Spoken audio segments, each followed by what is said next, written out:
और ये जो झाड़ियाँ हैं इस बांस का जो है हम आज लोग के ब्लॉग की जो शुरुआत हो रही है ना, वो हो रही है हमारे खूबसूरत गांव कुलीगाड़ से। और बांस हमारे का जो वैज्ञानिक कारण है नहीं जलाने का, वो है कि जो बांस की जो इसमें लकड़ी काफ़ी दूरी आ गई है। इन विचारधाराओं में जो है काफ़ी अब दूरियां बनती नज़र आ रही है। हेलो दोस्तों, नमस्ते, गुड मॉर्निंग। कैसे हैं आप सभी लोग?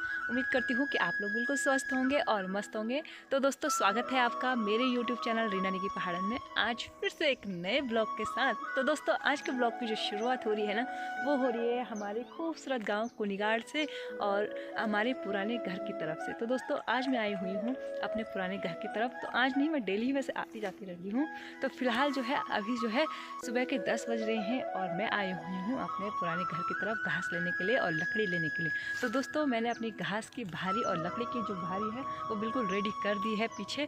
और अब मैं जाने वाली हूँ घर। और घर जाने से पहले मैं आप लोगों के साथ जो है कुछ जानकारी साझा करना चाहूँगी। तो दोस्तों, आज जो है अभी जो है मेरा डे लाइफस्टाइल का व्लॉग जो है कंटिन्यू हो गया है। चलो स्टार्ट करते हैं कुछ खास बातें। तो दोस्तों, आगे आपको जो है ये बांस की झाड़ियाँ दिखाई दे रही होंगी। और ये जो झाड़ियाँ हैं इस बांस का जो है हम लोग भैंस के चारे के लिए इसका इस्तेमाल भी करते हैं। और जब इसकी जो लकड़ियाँ हैं जब सूख जाती हैं तो कई लोग जो है इसको जलाते हैं। तो दोस्तों, जैसे कि मैंने पिछले ब्लॉग में मैंने बताया हुआ था कि हमारे गांव में जो है खूब सारे जो हैं बांस की झाड़ियां हैं। स्पेशली हमारे कुलीगाड़ इलाके में जो है बहुत ही काफ़ी मात्रा में बांस की जो झाड़ियां पाई जाती हैं। खासतौर बहुत ही ज़्यादा बांस यहाँ पे होता है। और ये बांस जो है हमारे घर के मेरे जस्ट पीछे जो है बांस की झाड़ियाँ हैं, वो भी बहुत ही ज़्यादा मात्रा में है। तो दोस्तों, इस बांस की झाड़ियों के बारे में और इस बांस के जो झाड़ियाँ होती हैं ना, इसकी जो हरी हरी घास होती है ना, उसको ना हम अपने भैंसों को ना चारे के रूप में भी देते हैं। और इसको आप सोच रहे होंगे ना, इतनी लंबी लंबी जो झाड़ियाँ हैं इसको निकालते कैसे हैं। तो इसको ना दोस्तों एक लंबी सी लकड़ी से जो एक खोटा बनाया जाता है, एक घुमावदार, तो उससे जो है खींच कर जो है इस घास को निकाला जाता है। और ख़ास तौर पर हम लोग ना बरसात के टाइम पे इस घास का इस्तेमाल करते हैं, क्योंकि जो है बरसात के टाइम पे जो है पेड़ों में जाना थोड़ा सा मुश्किल हो जाता है। और जो झाड़ियाँ हैं इसको हम नीचे से ही निकाल के खींच के निकाल देते हैं और आसानी से अपने गाय भैंसों को दे देते हैं। अब रही दोस्तों दूसरी बात, जब जो ये बांस की जो झाड़ियाँ होती हैं जब सूख जाती हैं और बिल्कुल सूख के करारीदार हो जाती हैं, और अमूमन जो लोग होते हैं ना हमारे यहाँ के लोग कि इसको जलाने का काम करते हैं, तो इसको ना ख़ास तौर पे लोग इसको जलाते भी हैं। और इसको जो जलाना जो है अशुभ और शुभ कारण होता है या नहीं होता है, इसके बारे में आप लोगों के साथ आज चर्चा करने वाली हूँ। तो दोस्तों, एक छोटी सी जानकारी वो मेरे अनुसार मैं आप लोगों के सामने साझा करने वाली हूँ। तो दोस्तों, शास्त्रों के अनुसार माना जाता है कि जो बांस की जो लकड़ियाँ हैं उसको अपने घर के आसपास रखना भी अशुभ माना जाता है और इसको जलाना भी अशुभ माना जाता है।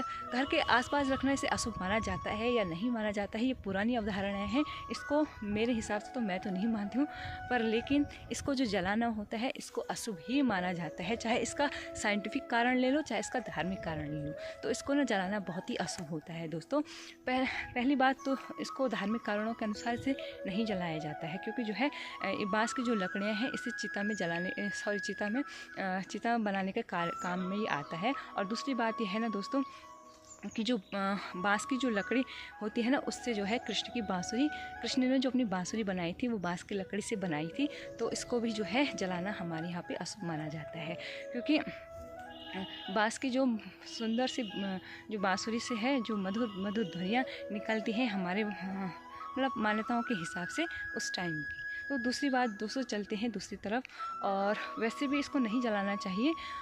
दूसरा जो है ना दोस्तों, इसका साइंटिफिक कारण यानी कि इसका वैज्ञानिक कारण भी मैं आप लोगों को बता देती हूँ। तो बांस का जो वैज्ञानिक कारण है नहीं जलाने का, वो है कि जो बांस की जो लकड़ी होती है इसमें लेड और मेटल दो प्रकार की धातुएं रहती हैं इसमें। तो इसके जलाने से जो है लेड ऑक्साइड बनता है और दूसरी जो धातु होती है मेथल ऑक्साइड गैस बनाती है, जो कि एक कैथलिक केमिकल का निर्माण करती है। और इस केमिकल से जो है वातावरण का तो नुकसान होता ही है, अनुमान इसका जो नुकसान होता है इसको जलाने का, वो खासतौर पे हम लोगों पे सबसे ज़्यादा होता है, क्योंकि इसका जो कैथलिक जो टॉक्सिक केमिकल होता है वो डायरेक्टली हमारे न्यूरॉन को जो है डैमेज करता है।